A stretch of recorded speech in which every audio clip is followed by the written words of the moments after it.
Spring practice number 2 for the Miami Hurricanes is complete, and there were a few guys that flashed today that might surprise you.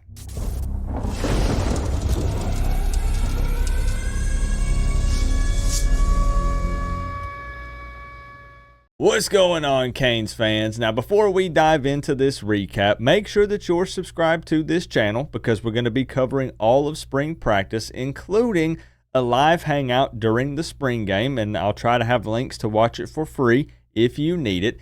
And also make sure that you clear your schedule for this Friday at 9 p.m. Eastern Time because we're going to be doing a full recap of Week 1. So keep in mind that the team is still not in full pads yet, so a lot of this info is from one-on-one drills. Now, with that being said, wide receiver JoJo Trader is still just an absolute menace out there. You're going to continue to hear his name thrown around all throughout spring. He caught a touchdown pass from Emory Williams, and it just seems like he always finds a way to get open. And I understand that we spent a lot of time talking about him on Monday, but it's for a good reason. You can tell that he's put on a little bit of weight during the offseason, and it's helped him so much. He seems way more confident out there, and he can be quite a bit more physical. I also have to mention Malachi Toney again. He still probably looks like the smoothest route runner out there, and he had multiple big-time catches today. The quarterbacks are still out there battling for that number 2 spot, and so far after the first 2 practices, this might shock some people, but Emory Williams has probably been the most impressive overall because a lot of these big throws that you're seeing in the highlights and things on social media were thrown by Emory Williams. And, you know, there's a big debate amongst the fans. Is Emory Williams just a good practice player, and then on game day he's really not that great? Is it a situation where maybe he's been thrown into some bad situations, you know, under some not so favorable circumstances in some games where he's supposed to come in and play hero? Has he been handcuffed at times by Shannon Dawson? I don't know.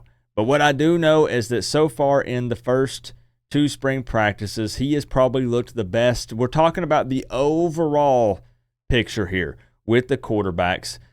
But we also have to remember that we need to see how these guys look with an actual pass rush in their face. And to be completely honest with you, I'm honestly most interested in seeing how Judd Anderson does because it's his second year in this offense. Judd the Giant, I mean, he is super tall and has a ton of potential. I know that all eyes are on the freshman Luke Nickel, but we'll see. I'm very hype on him as well. We all know Carson Beck is QB number 1. None of these guys are going to beat out Carson Beck. It's just fact. But shifting over to defense, because we do actually have a little bit more to talk about on that side of the ball in this episode. Artavius Jones, defensive lineman, was actually a full participant today after being limited on Monday. So that's very good news. And I do want to talk about someone on that side of the ball that really looked impressive, and that's safety Dylan Day.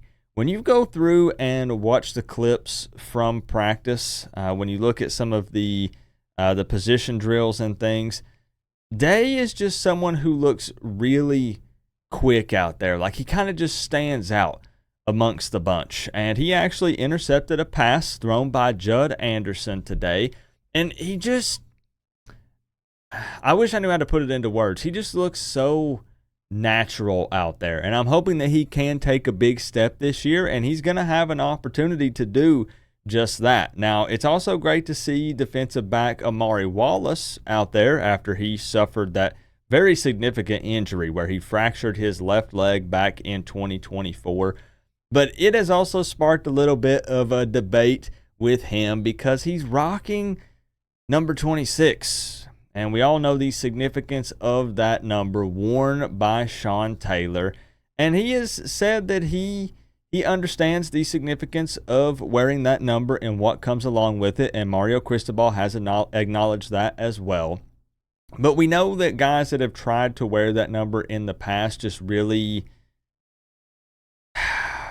haven't done it justice. I mean, the reason why I side so heavily is because I'm picturing the Gervin Hall incident. That's a name that we haven't talked about in a while.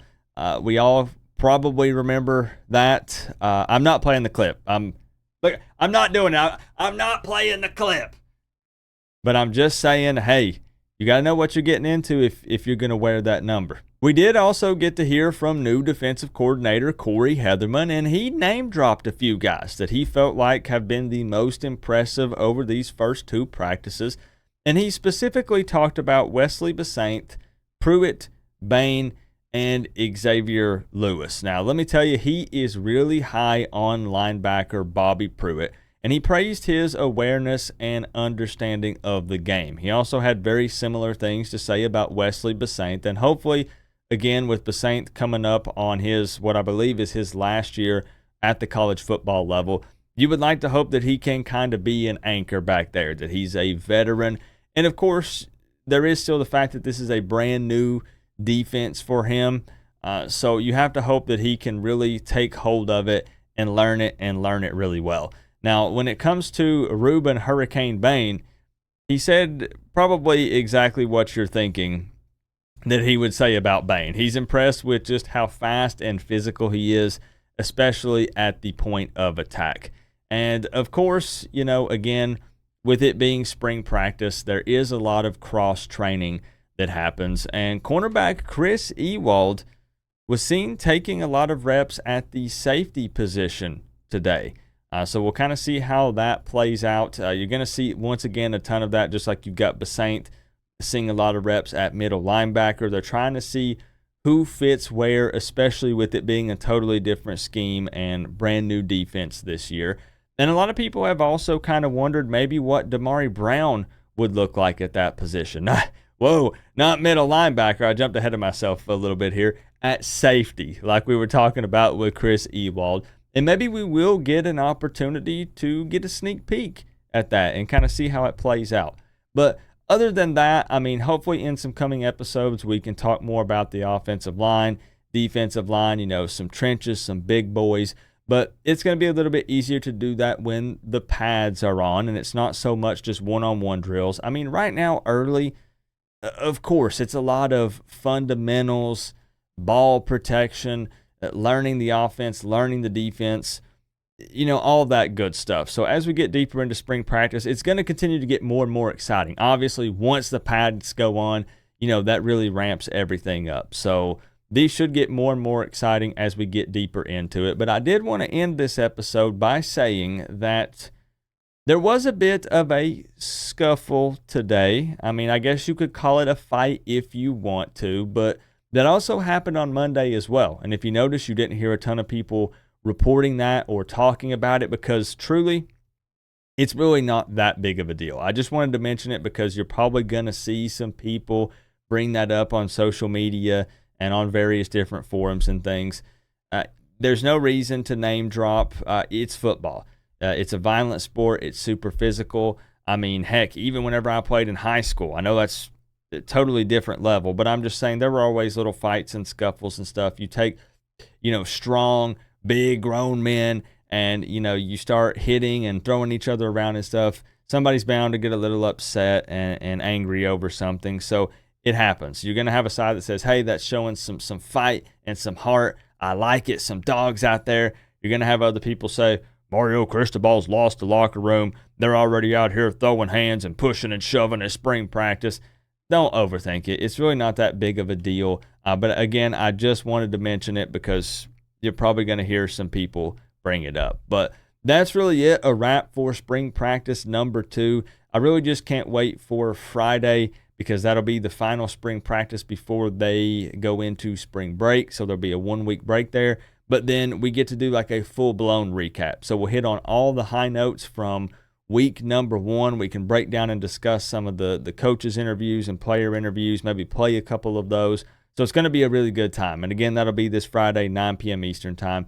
And I'll try to keep bringing you guys what I can. We play some clips and stuff over on one side of the screen throughout these videos. But more and more will come out as I keep saying, we get deeper into it. So Let me know your thoughts from spring practice number 2, maybe some players that you want to know more about, hear more about during these videos and spring practice. But let's just chop it up and talk about it a bit. Like I said, I'm really curious to see more from Judd Anderson, because I know that everybody wants to talk about nickel. Everybody wants to see if, Emory Williams looks any different or not. But I'm really interested in seeing what Judd Anderson can do. And I know JoJo's going to be that guy, but maybe let's see if Malachi Toney continues to step up, because I'm telling you, when you see the clips and stuff, look out for that guy, because he's really doing some crazy things. And typically I try to not pump up freshmen, because it's very rare that a freshman can come in and really make an impact in his first year at the college level. There's always exceptions, but it seems like that doesn't end up being the case super often at Miami anyways. And man, Malachi Toney just looks so good out there. Remember though, guys, we're all one big happy college football family, but at the end of the day, I gotta say, it's always better when you get to rep the U. Coach Coop, peace out. I'll see y'all in the next one.